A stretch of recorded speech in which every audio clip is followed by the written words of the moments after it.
Bonjour à toutes et à tous, je suis le docteur Patrick Sikias, gériatre et psychogériatre.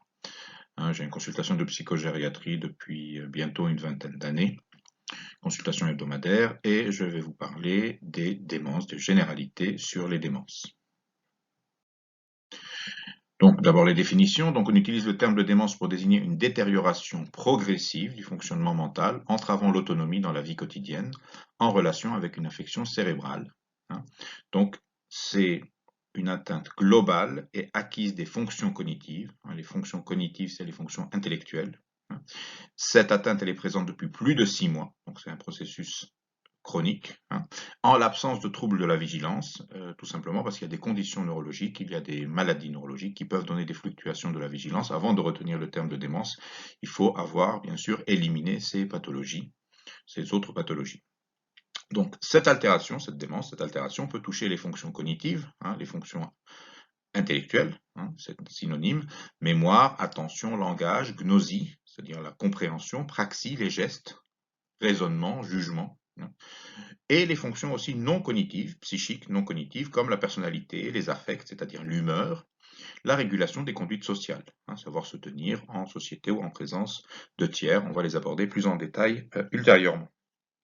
On peut proposer une définition clinique simplifiée en disant que pour qu'il y ait une démence, il faut qu'il y ait l'association de l'atteinte d'une ou plusieurs des fonctions cognitives, dont on a parlé, donc jugement, langage, reconnaissance visuelle, et un retentissement sur l'autonomie. C'est une condition importante. Donc pour les critères formels de la démence, on se réfère au manuel de référence des troubles mentaux, qui est édité par l'Association américaine de psychiatrie, qui, on va dire, fait autorité. Il y a eu plusieurs versions, on est à la version, la 5e version, DSM-5.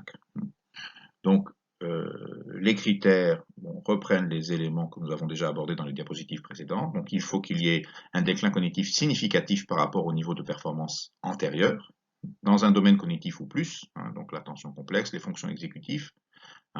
Donc, les fonctions exécutives, c'est le fait de planifier, organiser et exécuter. L'apprentissage et la mémoire, le langage, la perception motricité ou la cognition sociale, c'est-à-dire savoir comment se comporter en société, sur la base d'une préoccupation de l'individu, d'un informateur bien informé ou du clinicien, quant à un déclin significatif de la fonction cognitive. Ça, c'est un élément important, c'est celui de la plainte cognitive. Il y a une plainte, c'est-à-dire il y a quelque chose qui ne va pas. Dans cette plainte, elle peut venir de l'individu, du patient, qui vient dire docteur, je perds la mémoire, ou j'arrive plus à me concentrer, etc. Soit d'un proche, quand on dit un informateur bien informé, c'est-à-dire un proche, un conjoint, souvent quelqu'un de la famille, ou bien d'un médecin, ça peut être le médecin traitant, qui constate qu'il y a quelque chose qui ne va pas. Et il faut en même temps qu'il y ait un déficit de la performance cognitive, de préférence documenté par des tests neuropsychologiques. Donc il y a des tests qui vont permettre de chiffrer tout ça, d'identifier ce déclin, ou en leur absence, une autre évaluation clinique quantifiée. Donc ça peut être des tests, ou bien ça peut être des batteries ou des inventaires neuropsychologiques qui permettent d'avoir une idée quand même précise, que ce soit pas flou, qu'il y ait des éléments pour que les différents professionnels puissent communiquer entre eux, et qu'on ait un langage commun pour décrire ces troubles. Donc ça, c'est la première chose. Donc grand A, grand B, les déficits cognitifs interfèrent avec l'indépendance dans les activités quotidiennes. Donc au minimum besoin d'aide pour les activités instrumentales complexes de la vie quotidienne, telles que le paiement des factures ou la gestion des médicaments. Donc, vous avez les activités de la vie quotidienne, c'est s'habiller, se laver, etc. C'est tout ce qui est l'hygiène, l'élimination, effectivement, être continent, être propre, etc. Ça, c'est les activités de la vie quotidienne. Les activités instrumentales, c'est savoir cuisiner, savoir prendre les transports, payer les factures, gérer ses médicaments, etc. La troisième condition, c'est que les déficits cognitifs ne se produisent pas exclusivement dans le cadre d'un délirium. Un délirium ou une confusion mentale, c'est un état aigu de décompensation cérébrale. Je vous renvoie vers ce tableau clinique qui est particulier, qui est aigu, qui n'est pas chronique depuis des mois, et qui est un état de décompensation cérébrale suite à une agression qui peut être non spécifique, hein. C'est-à-dire c'est pas nécessairement un accident vasculaire cérébral, ça peut être une pneumopathie chez un patient fragile et âgé, hein, ou la prise de médicaments qui vont déstabiliser le patient sur le plan psychique. Et puis enfin, les déficits cognitifs ne sont pas mieux expliqués par un autre trouble mental, par exemple le trouble dépressif majeur, la schizophrénie, hein. Euh, J'attire votre attention sur le fait que la démence, c'est quelque chose de neurologique, hein. Dans le langage populaire, quand on dit de quelqu'un il est dément, c'est-à-dire il est fou, hein, ça c'est dans le vocabulaire, je dirais non médical, hein. Mais sur le plan médical, la démence, c'est des troubles cognitifs, hein, et c'est quelque chose de neurologique, c'est pas quelque chose de psychiatrique. Après, il peut y avoir des signes psychiques ou psychocomportementaux qu'on va développer ultérieurement.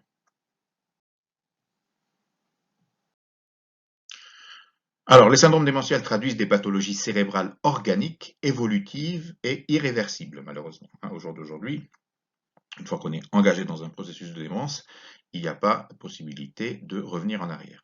Alors, à l'exception de rares démences curables, hein, ce qu'on appelle les démences curables, ce sont des démences, on ne peut pas vraiment dire curables, c'est-à-dire que ce ne sont pas des démences qu'on va pouvoir guérir, on va pouvoir faire quelque chose et améliorer, partiellement ou provisoirement, hein.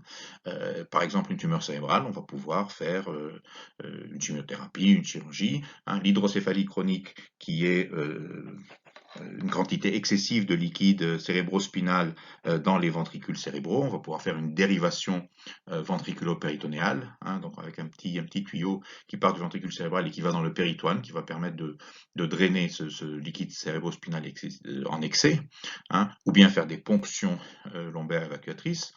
Vous avez aussi l'hématome sous-dural chronique, qui est le fait qu'il y a eu un saignement suite à un traumatisme dans un espace sous-dural, hein, dans le cerveau, mais à sa périphérie, mais c'est dans le cerveau.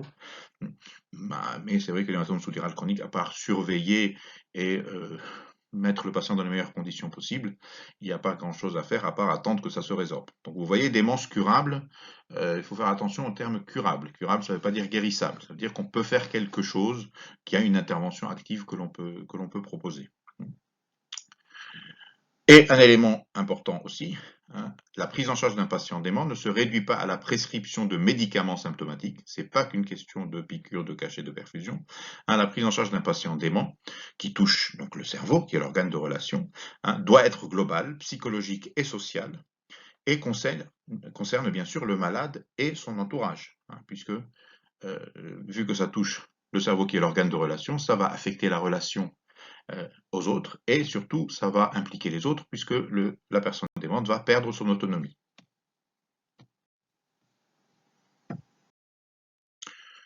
Alors, comment ça se passe en pratique, hein? Comment on fait le diagnostic des démences chez le sujet âgé? Alors, au départ, hein, comme c'était signalé dans le DSM-5, donc la plainte mnésique, hein, donc elle émane du patient ou de son entourage, hein. Là, c'est des données intéressantes parce qu'elles sont tirées de l'étude PACUID, qui était une étude qui a été faite en France, qui se poursuit d'ailleurs, hein, dans le sud-ouest, hein, où on a calculé, hein, on a suivi sur des années des patients âgés, et on a calculé l'incidence de la démence selon que le patient se plaignait ou pas, avait des tests mauvais ou pas, hein. Et on s'est rendu compte que la plainte mnésique est un élément à prendre au sérieux, hein, qu'elle vienne du patient ou qu'elle vienne de son entourage.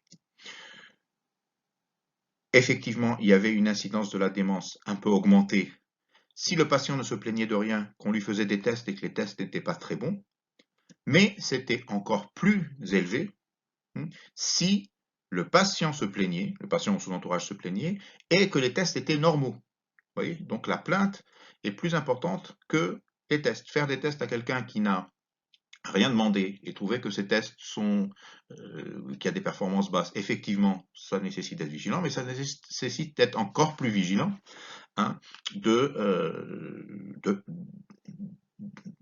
devant une plainte mnésique. Il faut vraiment être vigilant, même si les pourcentages, vous voyez, sont très faibles, hein. Dans la plupart des cas, on va pouvoir assurer le patient et son entourage. Mais il ne faut pas, comment dire, faussement rassurer le patient, ne pas demander à le revoir, même au bout d'un an, même au bout de 2 ans. Il ne faut pas simplement lui dire: «Il n'y a pas de problème» et le laisser, comment dire? Disparaître dans la nature. Une autre façon de faire le diagnostic, c'est l'autonomie, hein. Donc, l'autonomie fonctionnelle, les activités de la vie quotidienne, hein, les activités instrumentales de la vie quotidienne dont on a parlé, hein. On s'est rendu compte qu'il y en a 4, hein, qui sont particulièrement pertinentes. En fait, il y en a 8, mais il y en a qui sont moins discriminantes entre les hommes et les femmes, comme le fait de gérer le linge, comme le ménage, etc., hein. Euh, alors que les 4 qui sont listés là sont, comment dire, euh, pertinentes. La capacité à gérer son traitement, la capacité à gérer son budget, la capacité à téléphoner et à utiliser les moyens de transport. Et avec là ce qui est demandé pour que le sujet soit décrit comme autonome. Oui. Par exemple, je prends les médicaments, l'autonomie totale exige que le sujet soit responsable de la prise de ces médicaments à la bonne dose et au bon moment. Et on se rend compte, je dirais dans la vraie vie, que l'entourage ne va pas se rendre compte, mais va faire de plus en plus à la place de la personne âgée qui est en train de basculer dans la démence. Vous voyez? Parce qu'elle est âgée, parce qu'elle est fatiguée, on va justifier d'une certaine façon, inconsciemment, en disant oui, je vais l'aider pour les papiers, je vais lui préparer son traitement, je vais lui enregistrer 2-3 numéros sur son téléphone, ça va être plus simple. Hein, pour les moyens de transport, souvent les patients sont convoyés par leurs proches, hein, donc ils sont plus amenés à eux-mêmes devoir utiliser des moyens de transport comme le bus, le métro, etc. Et on s'est rendu compte que le fait d'évaluer ces 4 capacités, c'était très intéressant, puisque dans l'étude PACUID, il y avait une prévalence de la démence de 0,2% seulement chez les sujets totalement autonomes et jusqu'à 37,5% chez ceux dépendants pour ces 4 activités de la vie quotidienne.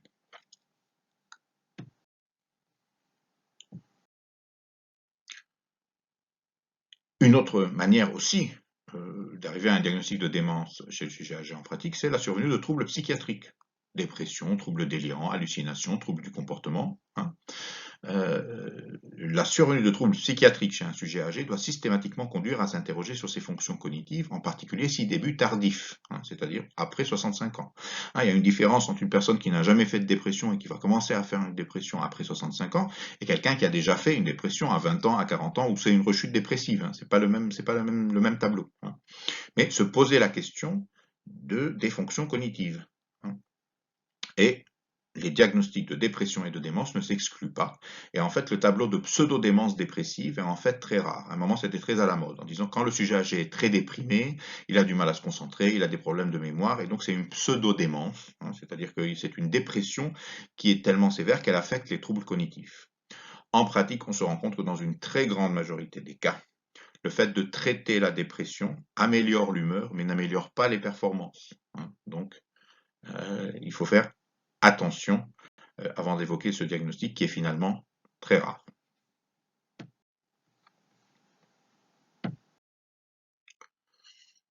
Qu'est-ce qui est recommandé de faire? Bon, un dépistage systématique, ce qui se fait de plus en plus fréquemment. Hein. On a sensibilisé les médecins traitants, hein, les médecins généralistes en ville.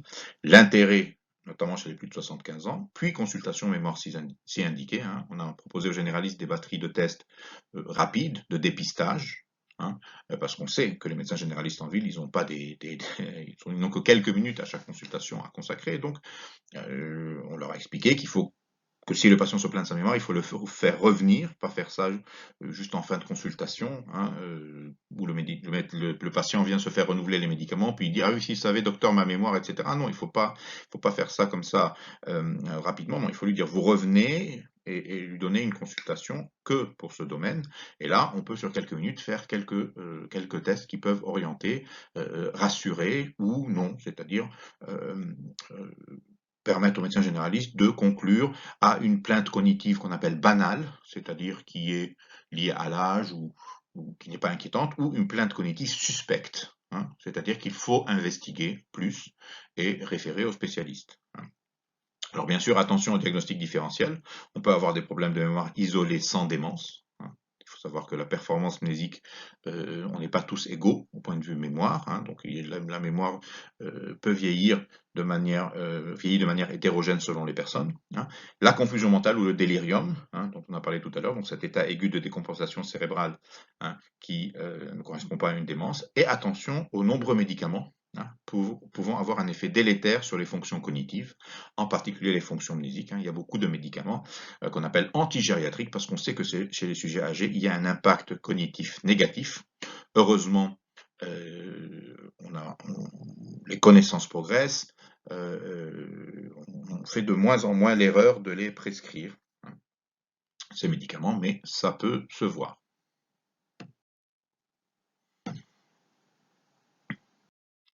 Voilà, cette diapositive présente les différentes démences, hein, donc, de droite à gauche, donc vous avez les démences dégénératives, c'est-à-dire qui concernent le vieillissement, on va dire accéléré, la dégénérescence, le vieillissement accéléré d'une ou plusieurs régions du cerveau, hein. Dans ces démences dégénératives, il y a surtout la maladie de Parkinson, les démences avec syndrome parkinsonien, c'est des tableaux où il y a du Parkinson et des troubles cognitifs, des signes Parkinson et des troubles cognitifs, et puis sinon la DTA, donc démence de type Alzheimer, la maladie d'Alzheimer. Vous voyez, donc ce groupe représente 50% des démences.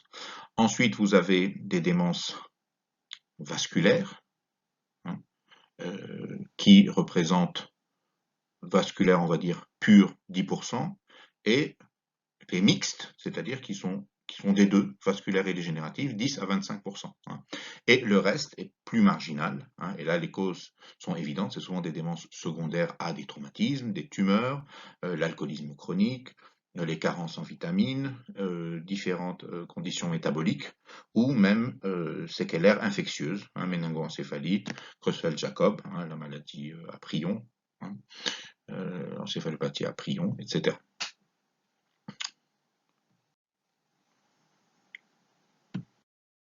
En pratique, les 4 causes les plus fréquentes que nous allons aborder, c'est la maladie d'Alzheimer, une démence qui s'appelle la démence à corps de Lévy, les démences frontotemporales, hein, le groupe des démences frontotemporales, et le groupe des démences vasculaires. Nous commençons par la maladie d'Alzheimer, hein, donc c'est la plus fréquente des démences du sujet âgé, environ 50 à 60% des cas de démence, hein, que ce soit la forme pure ou mixte. Hein. L'étiologie est inconnue, on ne sait pas pourquoi ça démarre. Hein. Il y a des formes génétiques, heureusement, qui sont rares, hein, mais plusieurs membres d'une même famille, ça débute souvent avant 60 ans. Et le début est très insidieux et l'évolution est très progressive. Ça, c'est une des caractéristiques. Donc voilà le dossier et la photo de la première patiente, hein, Auguste D, s'appelait Auguste Deter, hein, une patiente qui avait été repérée par un médecin allemand, hein, le docteur Alois Alzheimer, qui avait trouvé que elle était bien jeune pour avoir un tableau de détérioration cognitive. Hein. Et d'ailleurs, c'était un médecin assez modeste. C'est pas lui qui s'est attribué le nom de la maladie, c'est son patron, le docteur Kreplin, qui était à l'époque le patron du service où il travaillait, qui a dit voilà, on va appeler ce tableau la maladie d'Alzheimer, c'est-à-dire la maladie de mon confrère, le docteur Alzheimer. C'est pour ça qu'on appelle ça la maladie d'Alzheimer. On se rend compte que la prévalence de cette maladie augmente de plus en plus avec le vieillissement de la population. Donc elle a été décrite par le docteur Alzheimer au début du XXe siècle, hein, 1905, 1906, 1907 par là, hein, et on voit que 100 ans plus tard, hein, il y a des centaines de milliers de personnes atteintes en France, hein, qu'elle représente 75% des démences, hein, dans notre pays, qu'elle a été identifiée comme grande cause nationale, qu'il y a eu un premier plan Alzheimer 2008-2012, il y a eu un deuxième plan 2014-2019, et il y en aura probablement d'autres. C'est un problème de santé publique, hein, puisque ça concerne toute la société, la santé de la société, hein, puisque on peut faire des projections, et certaines projections, hein, si on se base sur les données actuelles du vieillissement de la population et de la prévalence de la maladie, on peut arriver à 2 millions de personnes atteintes en 2040. Alors, qu'est-ce que Alois Alzheimer avait identifié et que on a intégré à la définition de la maladie, c'est des lésions cérébrales caractéristiques. Vous avez deux types de lésions, les plaques séniles et les neurofibrilles tau, qui sont des sortes de ressorts qui sont dans le cortex cérébral. Et il faut savoir qu'au jour d'aujourd'hui, le diagnostic de certitude, il est microscopique, ce qu'on ne peut pas faire bien sûr du vivant du patient. On ne va pas enlever un bout de cerveau pour le mettre au microscope, mais il y a des éléments cliniques qui permettent de retenir le diagnostic de maladie d'Alzheimer possible ou maladie d'Alzheimer probable, qui est le degré le plus important, sachant que maladie d'Alzheimer avérée, c'est effectivement anatomopathologique, c'est-à-dire au microscope. Un élément que l'on constate aussi est l'atrophie cérébrale, c'est-à-dire que le cerveau va s'atrophier, se ratatiner, avec une diminution du volume et du poids du cerveau, qui est hétérogène. Bon, ça dépend des patients, ça dépend des régions du cerveau, mais ça touche quand même principalement la région hippocampique, qui est au milieu et à la base du cerveau, dont on va parler ultérieurement. L'amygdale temporale est le pôle du lobe temporal, donc ces régions du cerveau. C'est non spécifique de la maladie, donc à l'heure actuelle, comme je le disais, un diagnostic certain, c'est un examen microscopique des lésions du cerveau, et il y a parfois pas de corrélation, c'est-à-dire qu'on peut avoir des troubles cognitifs importants et une atrophie qui n'est pas très importante, ou au contraire une atrophie très importante et pas de troubles cognitifs.